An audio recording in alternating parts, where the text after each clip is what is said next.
Gracias por su asistencia a este webinar. Estoy seguro que será interesante y que, aunque revisemos tan solo 10 preguntas con sus respectivas respuestas, pues esto espero que genere más curiosidad y mucho más preguntas y despierte mucho interés. Mi nombre es Alejandro de la Concha, yo soy socio director de CIS Consulting, también soy arquitecto de solución y pues prácticamente muy buena parte de mi vida profesional la he dedicado a implementar sistemas de información enfocados a planificación y elaboración de presupuestos, por lo que pues vamos a decir que he estado muy en contacto tratando de facilitar la vida de los controllers. Pero bueno, vamos a cosas más interesantes porque el tema que vamos a ver, que es análisis predictivo, da para mucho. Voy a iniciar con una pequeña historia que después vamos a retomar, pero pues más o menos allá en el año no muy lejano del 2018, me encontré este artículo que me llamó muchísimo la atención porque en aquel entonces empezaba a escucharse mucho sobre la revolución que estaba ocurriendo con respecto a los datos, las filosofías data-driven, la revolución de la industria 4.0 y demás sinónimos. Y pues vamos a decir que a mí captó de inmediato mi atención porque venía toda la parte de transformar el forecasting financiero y la planificación financiera a través de ciencia de datos y machine learning por nada más ni nada menos que una empresa que estaba siendo muy disruptiva en aquel momento, que era Uber. Y pues bueno, me parece, al haber leído el artículo, inmediatamente capta mi atención y pues hace de alguna manera que cambie de enfoque y empiece a ver cómo es que este tipo de herramientas pueden ayudarme a dar mejores proyectos hacia los usuarios que tenía, que son pues al final los controllers. Entonces, vamos sin más a la primera pregunta, pues que es la pregunta obligada, es ¿qué es el análisis predictivo? El análisis predictivo, lo puse aquí con una imagen como si fuera una navaja suiza, porque eso es lo que es, o sea, es una serie de técnicas o de herramientas que engloban diferentes aspectos, ¿no? Como estadística, como minería de datos, como modelado predictivo, machine learning y deep learning, ¿no? Que muchas de estas nos sonarán, algunas son las de toda la vida, como la estadística, pero la idea del análisis predictivo es que a partir de tener datos históricos seamos capaces de hacer predicciones hacia el futuro. Segunda pregunta, ¿por qué es relevante este análisis predictivo? Bueno, pues la primera gran imagen que tenemos es la cantidad de datos que está generándose constantemente. Estamos teniendo un crecimiento exponencial en cuanto a datos porque todas las nuevas tecnologías, no solamente lo de los teléfonos móviles, sino además ya todas las cosas que pueden estar conectadas a Internet por medio del Internet of Things, más las nuevas redes y tecnologías de comunicación como las redes 5G, pues están empezando cada vez a generar más datos y hacer que muchos de los aspectos que vivimos sean guiados por los datos. Como nota, no tengo mucha idea de qué será un zettabyte, pero lo que sí puedo ver es en proporción que más o menos en ese año, en el 2010-2011, pues fue cuando empezaba Netflix en sus inicios y que teníamos también YouTube y Spotify también empezaba a salir y se nos hacía pues que había una gran cantidad de datos y que viendo en retrospectiva pues vemos que ya hay proyectados casi 160 veces ese tamaño de información a la que nosotros creíamos que era una cantidad enorme en esos años del 2010-2011. Adicionalmente, están saliendo una gran cantidad de aplicaciones de negocio. Ha habido está habiendo una revolución muy importante en diferentes áreas de la empresa. Por ejemplo, el área de marketing ya actualmente genera bastantes más datos que lo que nosotros tradicionalmente generábamos en finanzas. Simplemente todo este tema de los nuevos CRMs, de las campañas de marketing, de que yo pueda poner anuncios en Facebook, anuncios en Google, etcétera, crean una gran cantidad y un gran flujo de información. Y esto seguirá creciendo. Más o menos se estima el IDC, que es una institución que mide esto, estima que más o menos hacia el 2023 tendremos cerca de 500 millones de nuevas aplicaciones de negocio. Adicionalmente, hay nuevas profesiones o nuevos roles que están hambrientos de datos. No sé si alguien ha oído escuchar de alguno de ellos. Por ejemplo, alguien sabe que es un growth hacker, alguien sabe que es un quantitative marketer. Pues si esto lo empezamos a escuchar cada vez en nuestras empresas, esto quiere decir que nuestra empresa se está transformando y se está convirtiendo cada vez en una empresa guiada por datos. Otro tema que indica que las cosas están cambiando es que actualmente tenemos acceso al cloud. Más o menos en 2014 hablar del cloud era algo pues un poco extraño, no cualquiera estaba ahí, ahora ya es de lo más habitual y esto nos hace tener acceso a poder de cómputo que antes no podíamos tener. Esto pues nos da una escalabilidad casi infinita, podemos almacenar lo que queramos, podemos procesar lo que queramos. Hace poco, pues no sé si alguien ha escuchado sobre computación cuántica, pues ya hace no mucho Amazon lanzó un servicio para poder tener a disposición procesadores cuánticos si es que queremos utilizarlos. Y esto sigue rápidamente en aumento y nos hace derribar esas barreras que antiguamente no podíamos pasar porque pues estábamos sujetos a lo que nuestra empresa podía adquirir. Y ahora ya no es así. Casi si tenemos una tarjeta de crédito, pues tenemos acceso inmediato a cualquiera de estas tecnologías. Y otro tema que también es relevante para esto es que ha habido una gran evolución en las tarjetas gráficas. Y esto, bueno, pues no solamente tiene que ver para que nosotros veamos mejor vídeos en nuestros portátiles o juguemos videojuegos. Las tarjetas gráficas tienen un segundo uso que es que son muy buenas para hacer ecuaciones matemáticas y especialmente algebraicas. Y esa, que ahora lo veremos más adelante, es la base del machine learning, del deep learning y de la inteligencia artificial. Y tan solo es observar el gráfico de las acciones de NVIDIA, que es uno de los principales productores o fabricantes de tarjetas gráficas, pues cómo se ha ido elevando en los últimos tiempos. Entonces, a manera de resumen, en esta pregunta es, bueno, ¿por qué es relevante? Porque tenemos ahora una mayor cantidad de datos, las empresas están cambiando, se están enfocando más hacia los datos, tenemos acceso a un poder grandísimo de procesamiento y de almacenamiento de información y ha habido avances muy importantes en procesamiento algebraico.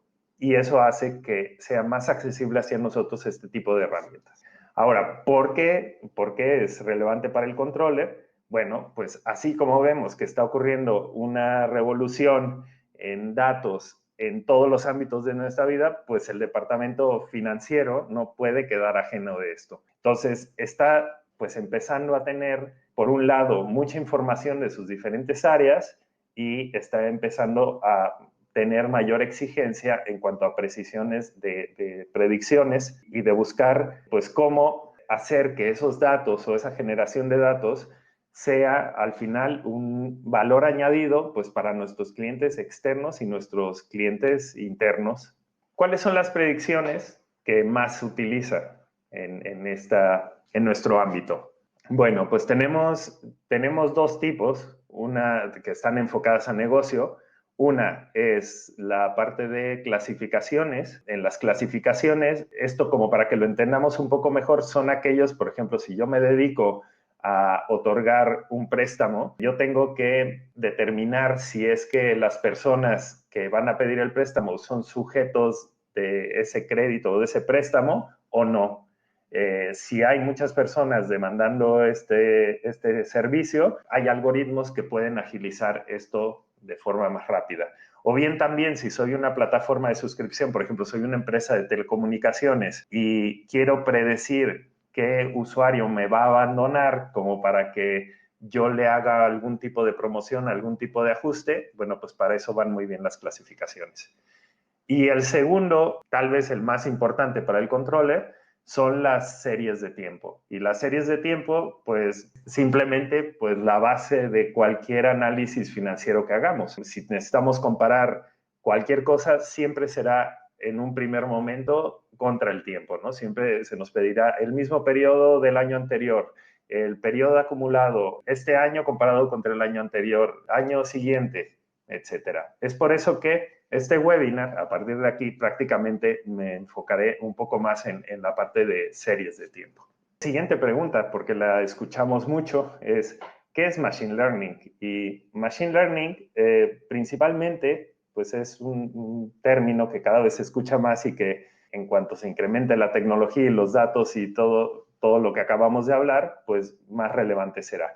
Pero básicamente lo que esta técnica indica es que es capaz de descubrir patrones o comportamientos a partir de datos. Principalmente se hace con métodos algebraicos y estadísticos, pero lo que es importante es que no se utiliza programación para poder encontrar qué función es la que se está generando. Y tal vez esto quedará un poco más claro en mi siguiente lámina, que es, yo en la programación tradicional tengo un dato que entra, le aplico una regla y eso me da una respuesta. La forma como trabaja el Machine Learning es, yo doy un dato, doy la respuesta y la máquina intuye cuál es la regla a partir de la salida. Y si lo hace suficientes veces, sabrá ya cuál es la regla de forma tal que al siguiente dato que entre va a poder predecir una respuesta. Entonces, de forma muy sencilla, esto que estamos viendo en pantalla, pues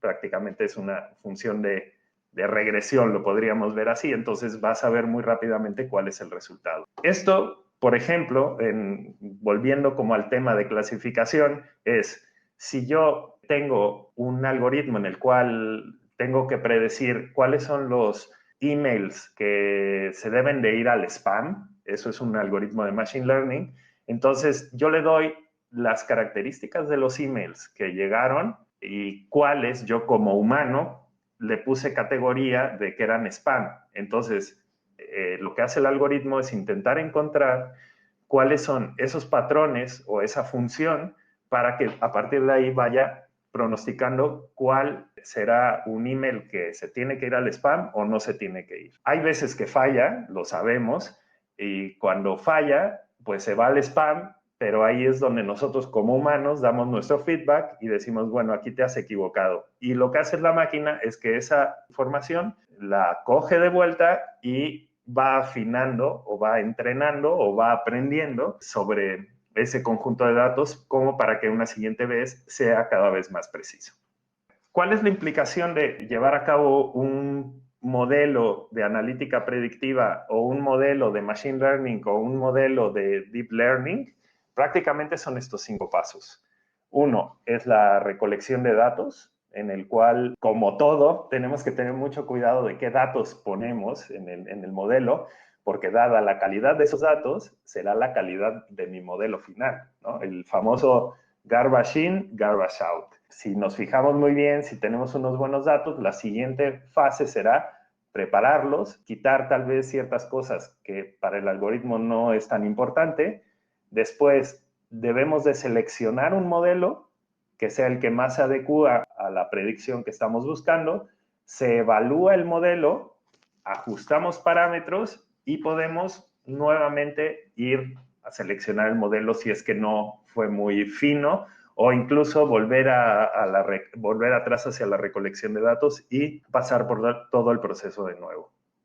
Otro concepto importante que tiene Machine Learning, que es analítica predictiva también, hablando de series de tiempo, es que yo suelo hacer este tipo de, se llaman entrenamientos con los datos, en los cuales tengo que encontrar cuál es una ventana de tiempo. Por ejemplo, podría decir que tengo el año 2017, el año 2018, y quiero comprobar que la predicción que voy a emitir será correcta para el año 2019, que ya ocurrió. Entonces yo tengo los datos y contrasto la predicción que hice con estos 2 años hacia el año 2019 y si esto sale bien, quiere decir que tengo buenas probabilidades de que en el futuro vaya teniendo buenas predicciones.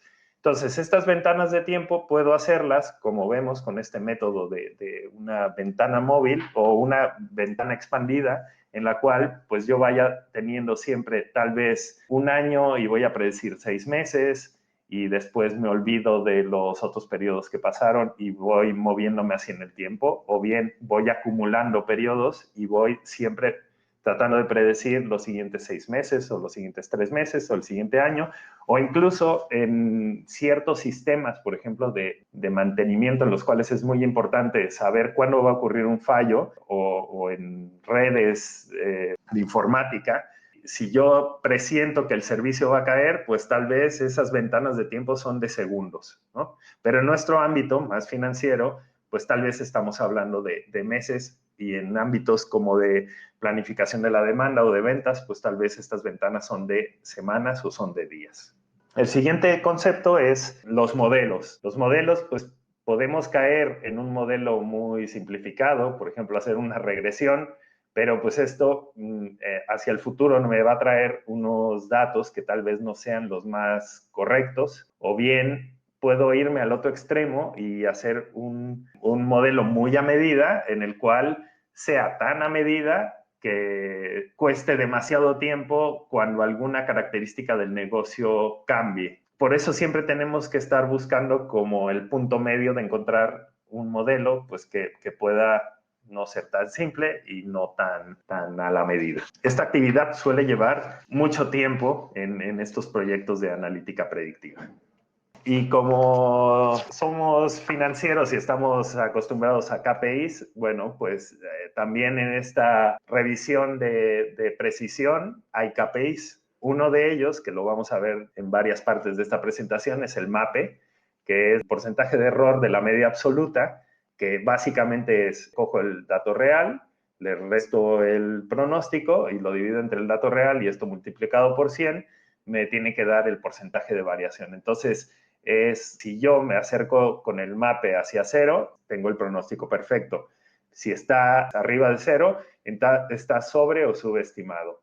Entonces, he puesto también como una ventana en que hay, y también lo veremos más adelante, pues ciertos programas o lenguajes enfocados a análisis predictivo, en los cuales yo le puedo aplicar un modelo. En este caso le estoy aplicando un modelo tipo AutoArima. Arima es un método de regresión que busca el mejor tipo de regresión para el conjunto de datos, y entonces hace la predicción, que en este caso no lo hizo muy bien porque el MAPE es prácticamente el 77%, es altísimo.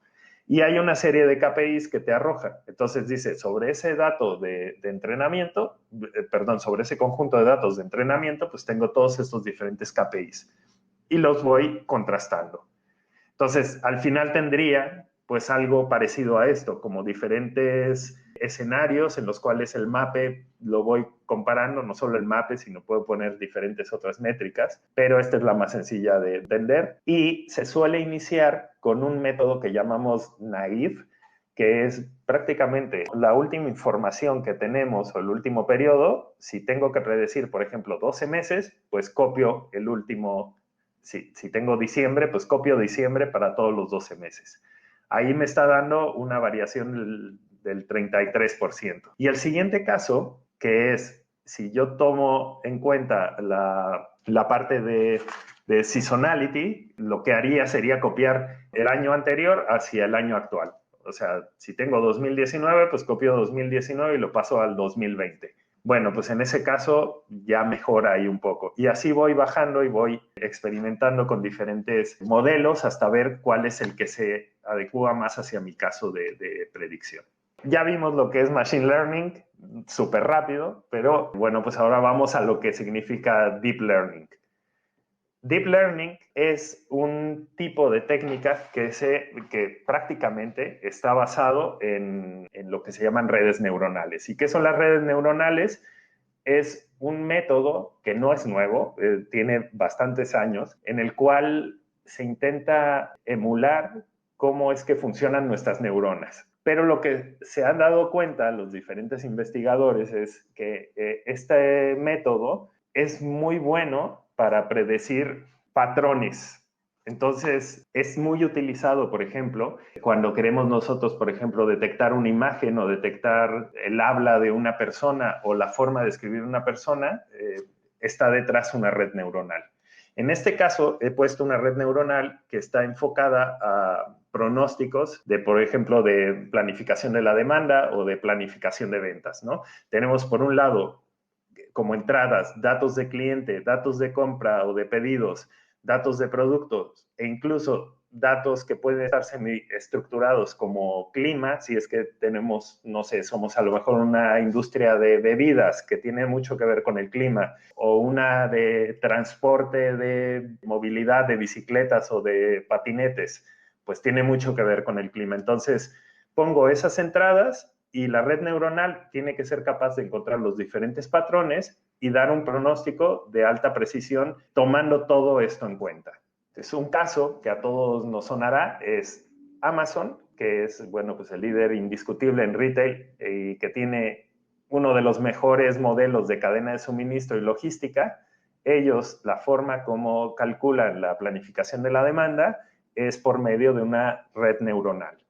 Pero así como podemos predecir los pedidos, pues también podemos utilizarla para predecir las ventas, para predecir los costes, para predecir los gastos. Esa es una de las cosas que son buenas de las redes neuronales. Entonces, he puesto solo para que veamos que también no hay que entender este diagrama tan complejo, pero básicamente esto es una red neuronal que está intentando encontrar, se trata de una señal de tránsito, qué tipo de señal de tránsito es y qué número está poniendo. Entonces, él primero identifica dentro de diferentes tipos de señales, después se fija como en las características alrededor de la señal y la va descomponiendo con los diferentes atributos y características hasta que logra clasificar que se trata de una señal de tráfico y que está marcando el valor de 60 kilómetros por hora. Entonces, así como funcionan estas redes neuronales para poder encontrar patrones en las imágenes, también se pueden utilizar para encontrar patrones en las series de tiempo. Entonces, he hecho aquí un pequeño ejercicio también para relajar un poco el webinar y este es un caso real, esto es Amazon, como pueden ver, se trata de mi cuenta de Amazon, entonces he subido, me descargué de internet una imagen y lo que estoy haciendo es subirla al sistema de reconocimiento que tiene Amazon. Es una red neuronal, la red neuronal está calificando que encontró 3 perros y dentro de los 3 perros pues está encontrando que se trata de 3 chihuahuas, ¿no? Entonces recordemos que este es Amazon y que Amazon además tiene uno de los mejores algoritmos del mundo para definir su planificación de logística y está basado en este tipo de tecnologías. En un siguiente punto, para ver que no solamente reconoce a los perros, sino que reconoce otras escenas, he puesto pues un muffin y aquí lo que primero que detecta es que se trata de un pan, pero detecta con un alto grado de certidumbre que se trata de un muffin. ¿Qué pasa si yo mezclo las dos cosas? ¿Qué pasa si mezclo a los muffins con los chihuahuas? Pues aquí como que ya no está siendo tan fino, ¿no? Entonces está definiendo que hay más de la mitad de perros, por tanto, todos son perros. Y los otros no saben muy bien qué son. Incluso está diciendo que son chihuahuas con un alto grado de certidumbre, pero tenemos pues que el muffin lo valoró bastante bajo y es más, le está poniendo que es un perro, yo creo que al que es más evidente que es un muffin. Entonces, ¿qué podemos sacar en conclusión o qué podemos deducir de esto, además de que nos tenemos que esperar un poco en comprar un coche autónomo? Si abre la pregunta, ¿debemos de confiar ciegamente en estas herramientas? Bueno, yo creo que en gran medida sí nos ayudará a dar unos valores prácticamente perfectos con un volumen de información que no somos capaces de abarcar y nos va a facilitar mucho el trabajo, pero siempre en el proceso tiene que haber una validación humana. Así como está el muffin y le tenemos que decir al sistema que es un muffin, lo mismo tiene que haber unos expertos de negocio que digan si va a haber un cambio inesperado, si va a haber unas promociones, si van a haber unos eventos locales, si va a haber unos eventos regionales o globales. Y esto tiene que sacar un pronóstico optimizado. Entonces, Se me ocurrió un caso, porque justamente pasó ayer, es con esta epidemia del coronavirus, si hubiéramos puesto todo esto con las herramientas de análisis predictivo, con machine learning, con deep learning y con todos los mejores algoritmos del mundo, hubiera la organización del mobile y todo alrededor hubiera sabido que se iba a cancelar el mobile, yo creo que ni se lo imaginaban, ni se lo planteaban. Entonces, siempre estas herramientas tienen que ir muy del lado del negocio. Entonces, aquí también es un área donde el controller, creo, puede aportar mucho valor. Estamos ahora ya empezando a hablar más de herramientas, bueno, ¿cuáles son, dentro de todo lo que hemos visto, cuáles son las más adecuadas? Entonces, hay una competencia que es un poco difícil de decir, pero es Makridakis Open Forecasting Center, el MOFC, hace una competencia cada año. La última que hizo es la M4, este año va a ser la M5. Esperemos que tampoco ocurra un evento inesperado y se tenga que cancelar, pero si no se cancela y alguien tiene interés, aquí están los datos para inscribirse. Pero en el año pasado sacaron unas conclusiones y las conclusiones son que la combinación de métodos entre machine learning y estadística fueron las mejores. 12 de 17 modelos que se presentaron eran una combinación entre machine learning y estadística. Después hubo un ganador de Uber. ¿Le suena el caso de Uber? Era lo que veíamos en un inicio. Bueno, pues esta persona que está en las grandes ligas del forecasting y ahora es el campeón, pues él hizo, la forma como lo ganó fue con un modelo híbrido, con machine learning y estadística.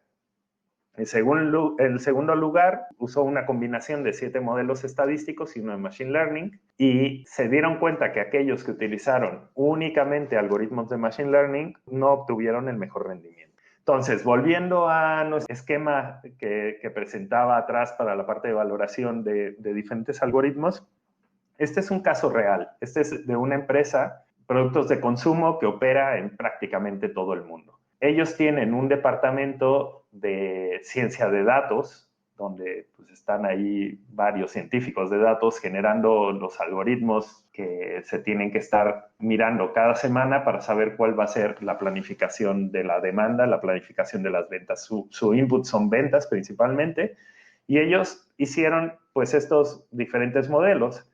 Y vemos que ahí en el medio están los algoritmos de machine learning y hacia el final son esos modelos híbridos entre, de hecho, el tercero mejor valuado, el AutoArima, es puramente estadístico, y los dos últimos, que son una combinación entre machine learning y estadística, son los que mejor puntuación tuvieron. Y bueno, solo dicho sea de paso, esta empresa también hace esta buena práctica de que al final, aunque entrega ese pronóstico perfecto matemático, siempre va y valida con el negocio. Ya estamos hacia la última pregunta, pero además tenemos ahí como unos casos que mostrar. Pero esto es hablar un poco de herramientas. A ver, aquellos que conocen sobre el cuadrante mágico de Gartner, no existe un cuadrante mágico de Gartner de análisis predictivo. Lo más cercano es un cuadrante llamado analítica avanzada, pero no es del todo todas las diferentes áreas que puede llegar a cubrir el análisis predictivo. Entonces, yo he hecho este resumen. Por supuesto que hay muchas más herramientas, pero estas son algunas con las que me ha tocado trabajar. Entonces, lo he separado de esta manera. Yo creo que tenemos un bloque que es de aplicación general, que aquí es donde entra pues, nuestro viejo amigo Excel, y después tenemos como una serie de lenguajes que ahora están tomando mucha relevancia y ahora hablaremos más de ellos, como Python, como R. Hay otros que nos sonarán de algo, como MATLAB, el SQL, si es que tenemos que acceder a bases de datos. Después tenemos otras más orientadas a negocio, y aquí está como la rama de CPM, que es la que nos ayuda a hacer planificación, y en CPM he puesto únicamente estas dos porque son las únicas dos que conozco que hacen algo parecido a lo que hemos visto de analítica predictiva. Y después en la parte de Demand Planning, pues tenemos a los grandes conocidos, que es IBM, SAP y Oracle, que van muy de la mano con el ERP. Luego hay otra que va empezando a tener mucho auge, porque antiguamente no lo hacía. El BI solamente mostraba la información histórica, pero no hacía predicciones a futuro. Y ahora lo ha empezado a hacer cada vez más. Está IBM con su Watson, que es la inteligencia artificial que tiene IBM. Entonces tiene un software que hace Business Intelligence, que de hecho tiene una versión gratis por si la queréis revisar, en la cual nosotros ponemos los datos y él, a partir de esos datos, intuye qué tipo de predicción puede hacer.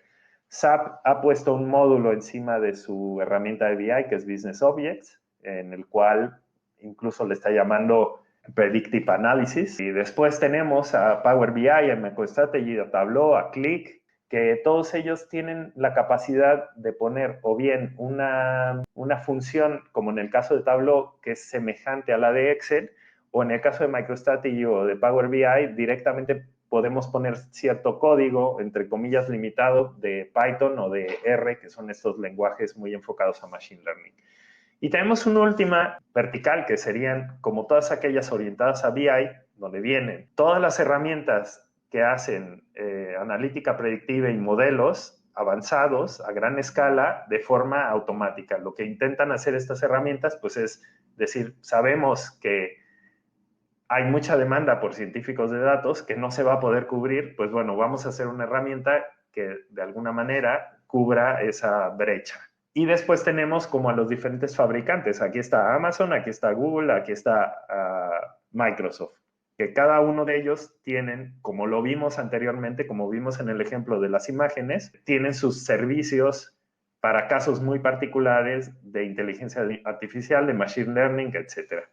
Un vistazo a ciertos lenguajes, estoy poniendo pues dos de los más relevantes, que es Python y R, y tenemos uno que ha estado durante muchos años, que es SAS, que lo he puesto pues porque los dos primeros, tanto Python como R, son gratis, son abiertos, y SAS sí hay que hacer un pago. Python tiene un poco más aplicaciones generales, se comporta un poco más como lenguaje, y R y SAS son más orientados a estadística, aunque R también puede hacer ciertas cosas del lenguaje de programación. Y pues bueno, han tomado mucha relevancia porque la forma como están enfocados estos lenguajes es que no es la típica programación antigua que teníamos que hacer mucho código. Ahora el código es muy reducido y podemos tener ventaja de que, como están muy orientados a procesar datos, pues descargamos únicamente librerías que nos ayudan a hacer un modelo.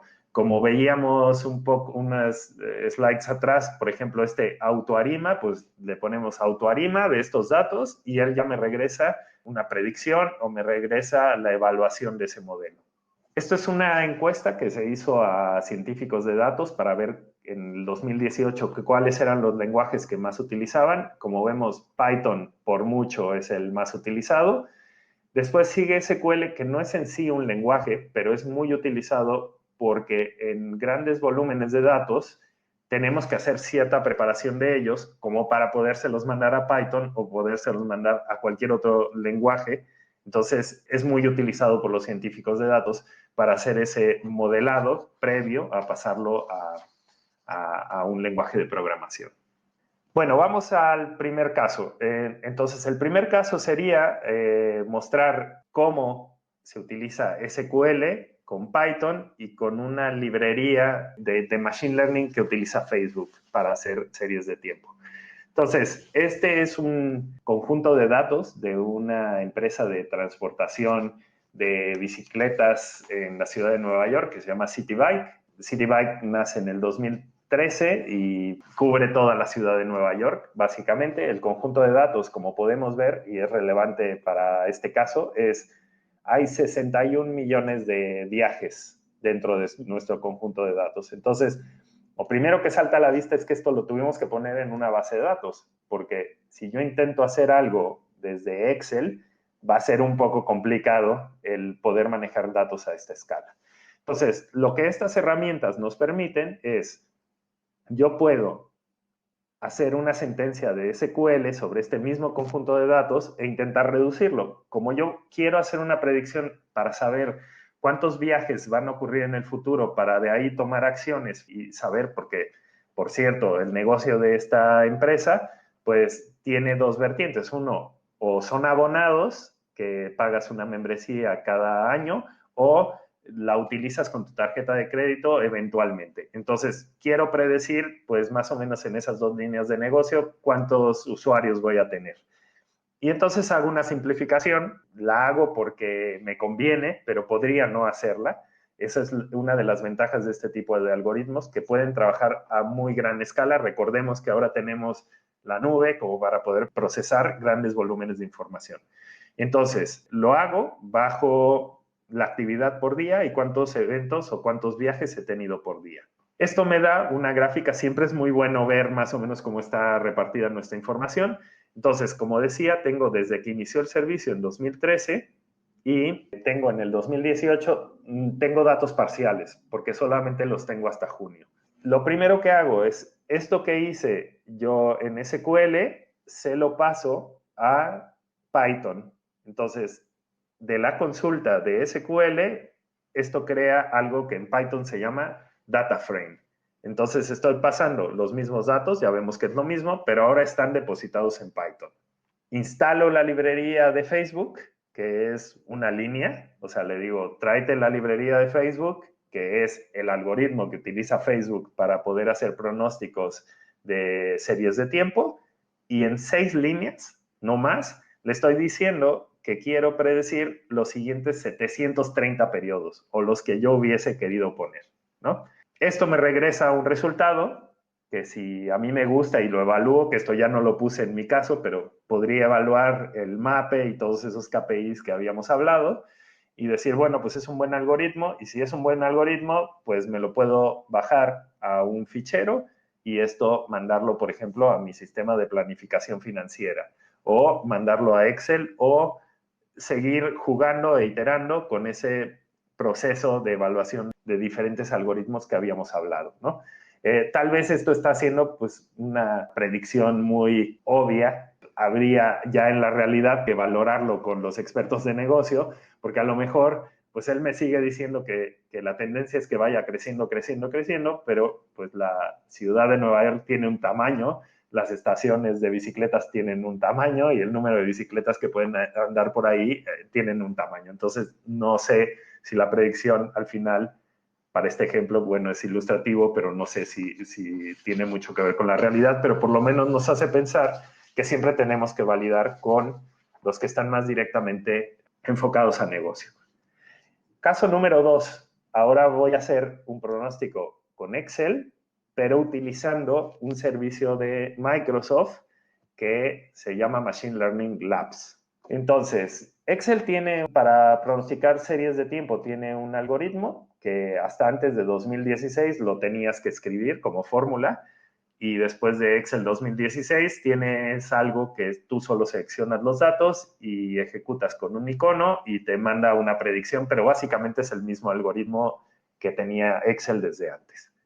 Entonces vamos a ver si esto con el algoritmo se comporta mejor con Machine Learning o con el algoritmo de Excel. No sé si se alcanzará a ver, creo que se ve algo pequeño, pero lo que hace el sistema que tiene Microsoft es que este sistema está en la nube, o sea, está en un servidor que tiene una potencia muy grande de cómputo, y yo le estoy dando yo puedo poner código tanto de lenguaje R como de Python, puedo combinarlos, y estas cajitas que estamos viendo son como diferentes pasos que a su vez están teniendo entradas. En este caso es una entrada que llegará de Excel, lo va a procesar y va a mandar una predicción.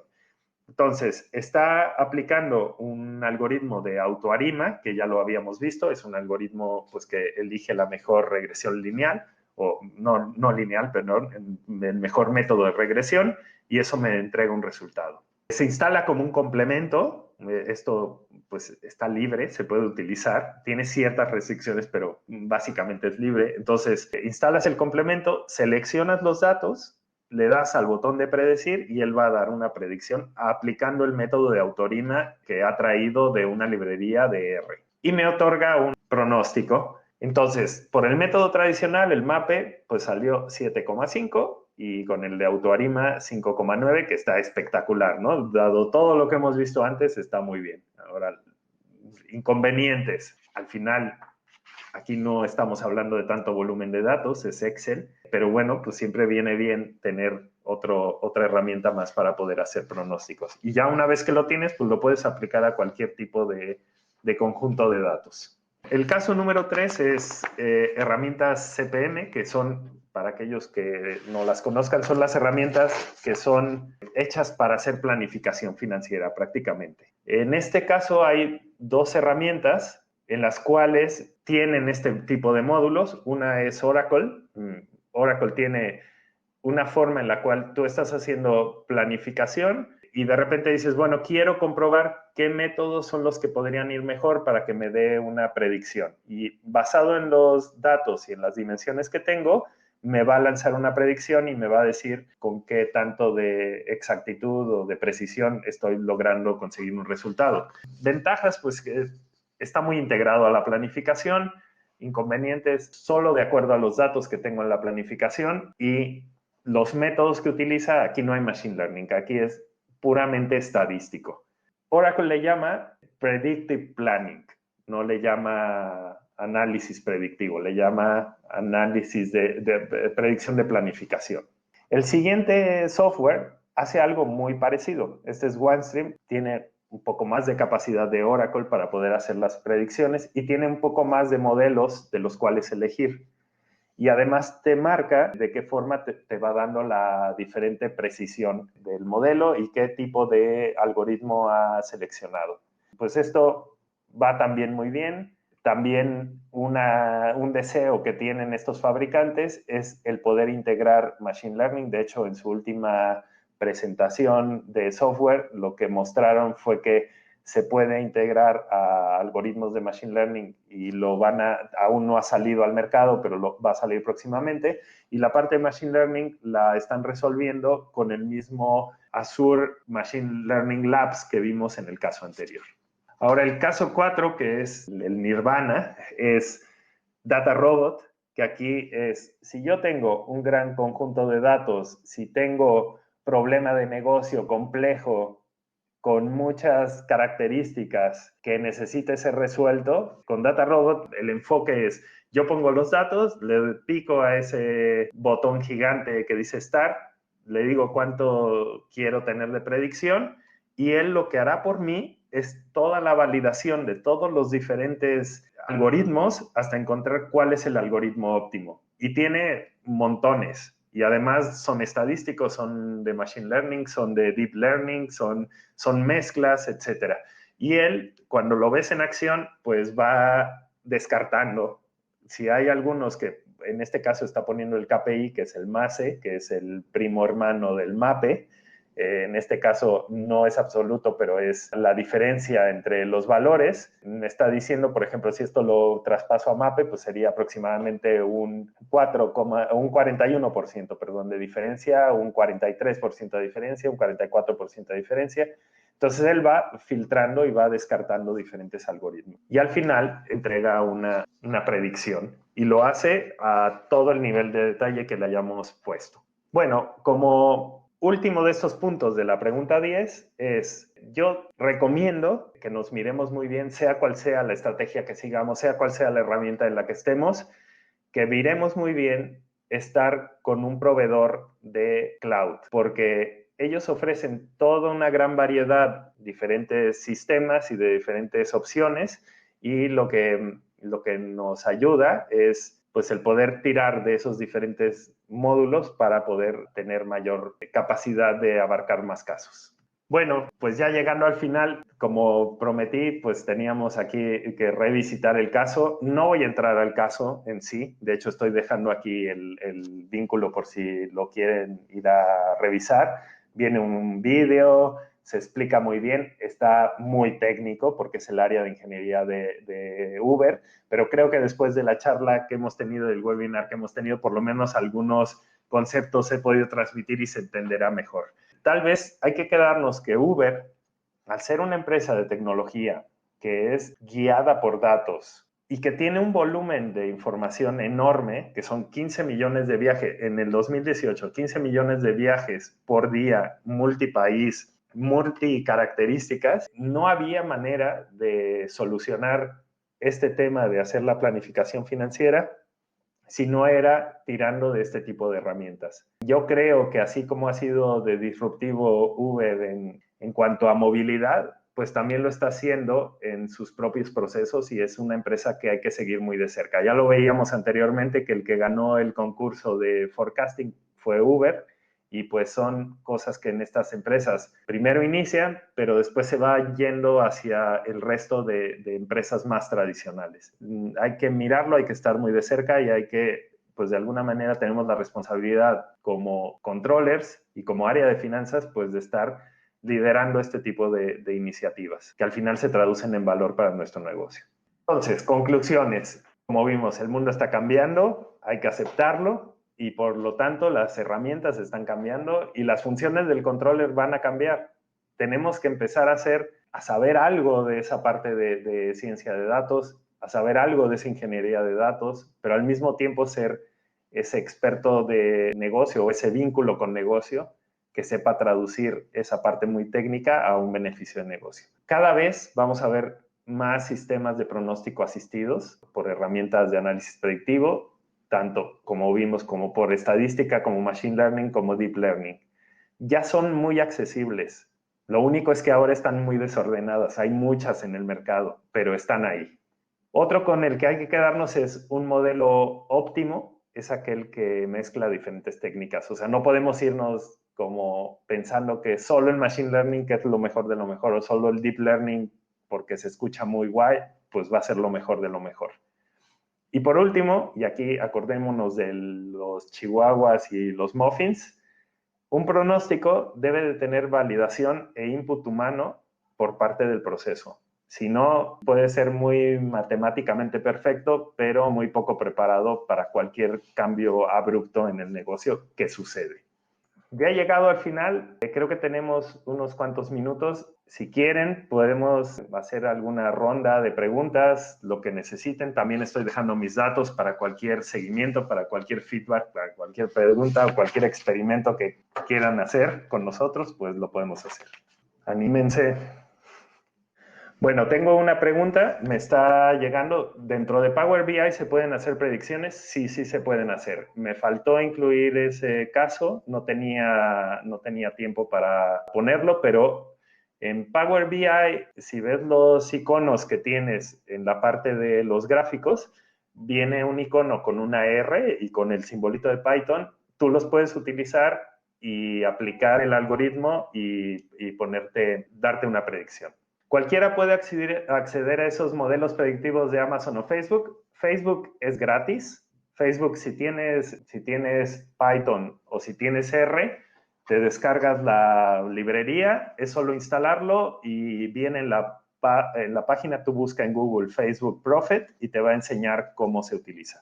Para Amazon, tú tienes un esquema en el cual te puedes sacar una cuenta gratuita hasta ciertos límites y dura un año y puedes hacer uso de cualquier servicio prácticamente de Amazon, pero hay otros que no. Los de Machine Learning, algunos tienes que pagar por ellos. Por ejemplo, existe una red neuronal para poder hacer las predicciones, que es exactamente el mismo algoritmo que utiliza Amazon, pero te va a cobrar por número de intersecciones o de puntos de datos que quieras introducir. Es decir, si yo tengo 1000 productos por 10 regiones, pues serán 10,000 puntos a computar y tiene un coste de procesamiento por esos puntos. Un presupuesto hecho con Machine Learning para una empresa que no sea ventas por aplicaciones, me imagino que no sea una de estas empresas data driven, sino que sea cualquier otra tipo de industria que tenga diferentes ciclos de ventas, sí. Yo, el ejemplo que mostré, las diferentes comparativas de escenarios en los cuales venía el MAPE como Naive. Esa es una empresa que está utilizando estadística y machine learning para hacer sus pronósticos y es una industria de productos de consumo. que no tienen nada que ver con aplicaciones y no tienen nada que ver con cosas tecnológicas. Es productos de consumo que no los puedo decir, pero que estamos todos familiarizados con ellos. Bueno, hay otro tema que lo voy a decir, no se está preguntando, pero también, a ver, hay empresas y hay industrias con las cuales esto no se necesita. Así como hay muchos que sí lo necesitan, hay otros que no. Yo tuve un caso curioso, un caso de servicios funerarios, en donde me decían que, pues básicamente, si se toman en cuenta ciertos parámetros poblacionales, el pronóstico le sale con un 0,1% o un 1% como mucho de desviación. No aplica para todas las empresas, pero la verdad es que la gran mayoría sí se puede ver beneficiada. Otra cosa que podemos ver es que también la escala de número de escenarios cambia. Antiguamente, si hacíamos 10 escenarios, ya era como muchísimo. Ahora, la máquina puede hacer 200 o 300 o miles de escenarios y darnos cuáles serían los mejores como para que nosotros los apliquemos. ¿Cómo ha cambiado el uso de los lenguajes de programación en los años? Pues ha cambiado muchísimo. Los lenguajes de programación ahora se van haciendo más enfocados a ciertas problemáticas de negocio, así como están estos lenguajes de programación muy enfocados a datos, pues hay lenguajes de programación muy enfocados a aplicaciones, a apps de móviles o a web. Pero en el caso nuestro, en el lenguaje de los datos, pues han cambiado enormemente. Como pudimos observar, con muy pocas líneas de código podemos hacer cosas que antes había. Bueno, me están poniendo otra pregunta, que si recomendaría algún libro introductorio para lo explicado. Sí, si quieres, tengo varios. Si quieres, escríbeme un email y mando, o quien quiera, mando la bibliografía. Sí, hay mucha documentación. También hay mucho en Internet. La verdad es que se trata de algo que cada día salen cosas nuevas. Muchas gracias y bueno, pues nos escuchamos en la próxima. Adiós.